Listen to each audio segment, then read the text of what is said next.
Hi guys, how you doing? Welcome back to the channel. If it's your first time here, please flick.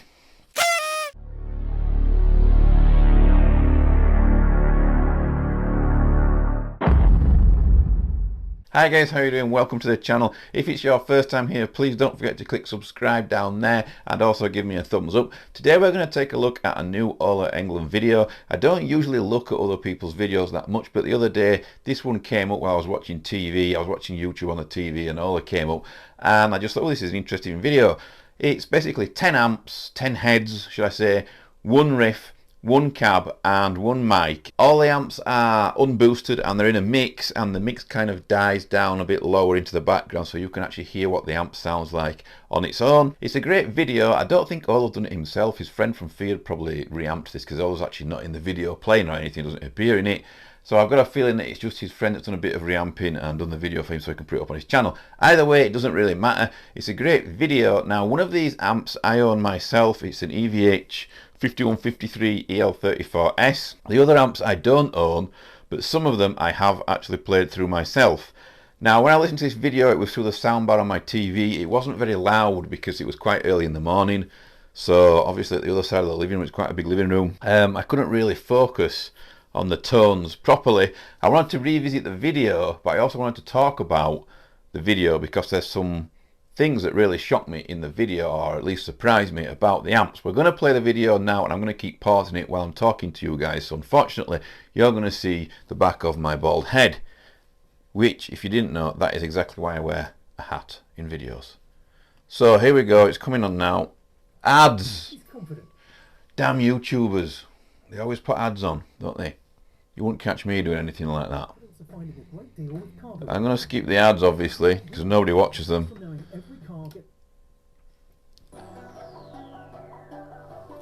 One riff, 10 amps.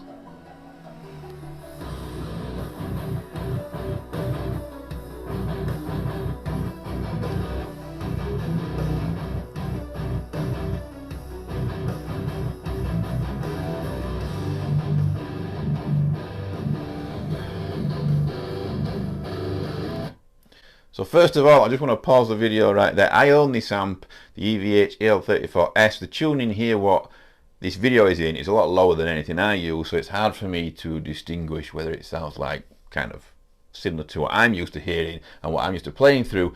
But one thing I noticed when I was watching this video was the settings are so weird. I've never seen settings this weird ever in my entire life. It's on the red channel here, and as you can see, the presence is on halfway, just below halfway. There's nothing. There's a sweet spot around between 4 and 5 that you can catch on EVHs. It's really nice for presence. So that makes sense, I get that.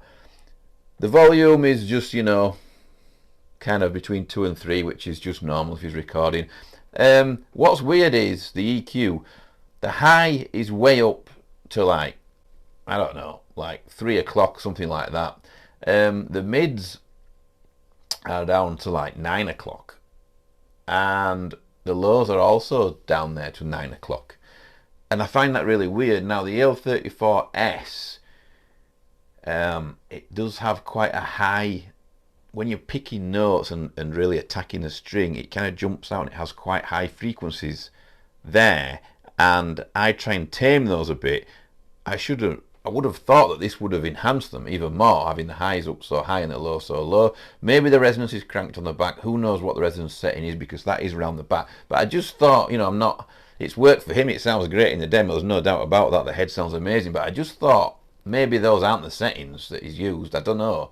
But they're weird. And it's also really weird to have your mids that low anyway. I like a lot of mids. This head in particular has quite a lot of mids. So that's maybe why you can scoop them out like that, but I wouldn't dream of those settings. Are just bizarre to me. Maybe they aren't the settings, who knows. Like I said, the amp sounds alright, but it's an EVH. You can't really do much to them to make them sound bad, to be honest. But I just thought I'd point that out. That's the first thing I noticed in this video, but like I say, the amp sounds fantastic.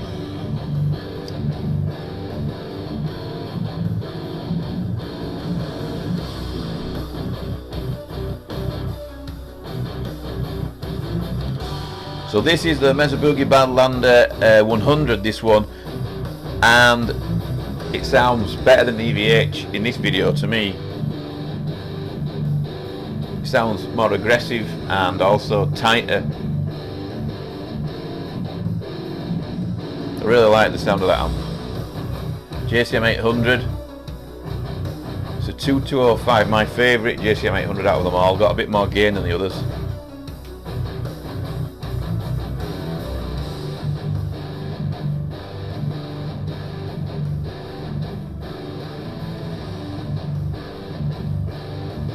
Got that sag going on. It's typical of it. So this is my favourite so far, the Engel Savage 120. I like the new Mark II. I want to try and get hold of one for my channel. I keep pestering Engel, but they've not. They don't want to send me one yet.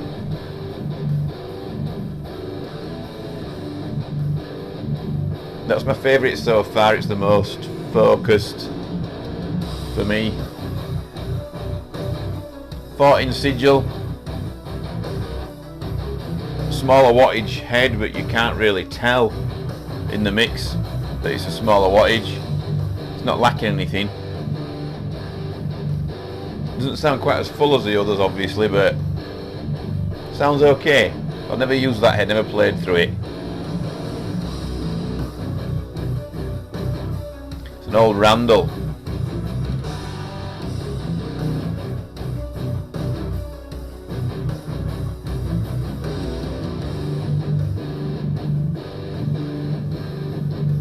Don't like it. It sounds bland, dry, and a bit lifeless to me. Right, this is what shocked me. I've actually played through a Laney Ironheart 60. Sounds great in this video. I'll just pause because I want to talk about this amp. So my good friend bought this amp a while ago, and I was using PVs and Engels, things like that, and he wasn't happy with it. When he played live in a rehearsal environment, he said that the amp wasn't cutting through, and he rung me and said, can you come over and see if you can dial it in somehow to try and get me to cut through in the mix. And I messed around with the dials while he was playing. Fantastic guitar player, by the way, this guy. Way better than me. Most people are. And yeah, the amp he ended up getting rid of, and he'd only had it a couple of months, and he got rid of it, and he took my advice and he got an old 5150 used, which then were only about 500, 600 pounds or something like that. Probably not even that back then. But yeah, this is when this amp first came out. Now, it was really nice to play for. It did sound really nice. But like he said, in the band mix, live, crank, it just didn't have much power for some reason. But every demo I hear of this amp, I actually really like the tone. This is kind of a standard stock metal tone to my ears. But it works. I like the crunchiness of it. It's got that crunchy punch to it. But I don't like this at all, this one. This is the worst one so far for me, the Rev Generator 120. Sorry Rev guys, got some friends at Rev. It just sounds scooped and mushy.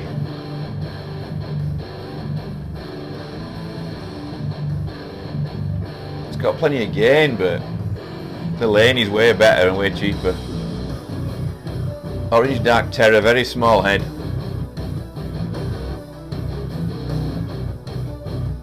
It actually holds its own, I think, in this test. It sounds dull and lifeless compared to all the others. It's probably the worst, but it's also the smallest and probably the cheapest.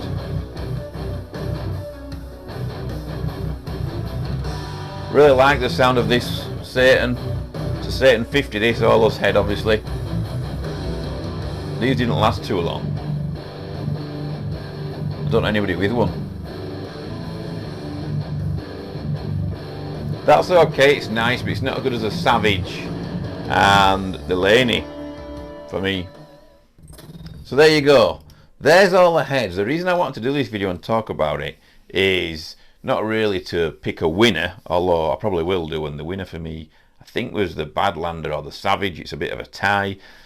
The Laney definitely was up there in the top 3, probably joint, you know, second or third with the EVH. But yeah, I just thought I'd discuss the video because I wanted to know what you guys think listening to it, and I want to know your opinions. Let me know what you think of this video down below in the comments. The link to this video will be in my description, so you can click on it and go get all of some views, not that it needs any. But yeah, it's just strange how, I think this is proof that Laney Ironheart I've used first hand, and although I liked the tone and found it really nice to play through and enjoyed playing through it, found it really forgiving and really easy to play through. I'd say it was like a really good beginner tube head. If somebody was, you know, a guitarist was moving from solid state or modelers to a tube head, I'd say the Laney Ironheart is a good start because it's forgiving. But yeah, it just lacked a bit of balls. But every time I hear it recorded on YouTube or in any mix or anything like that, the Ironheart sounds great. So I don't understand it. Maybe I just didn't spend enough time with it, didn't do something, you know, with the dials, whatever that some people are doing. What do you think of the EVH settings that it's got dialed in there? All that top end, you know, do you think those are the real settings? Who knows? Would be good if Ola, you know, kind of came in the comments and actually told us whether they are the real settings or whether, you know, someone's just knocked them. Because the EVH dials do swizzle around all over the place. You only have to flick them and you've lost your settings. You've got to be very careful with those chicken head knobs. So yeah, let me know what you think. Please subscribe, give me a thumbs up. This is a bit of a one-off. I won't be doing many videos like this, unless I suppose it's really popular. Reviewing other people's videos would be quite a cool thing to do maybe. But yeah, the reason I'm not playing today is because my shoulder is absolutely busted. As you could tell, I was leaning a bit funny on the desk. I'm going to go do some exercises now and loosen it up. So thank you very much for watching. Subscribe, click the bell, give me a thumbs up, but do not forget to comment below on your favourite amp out of all these 10. I'll see you all very soon.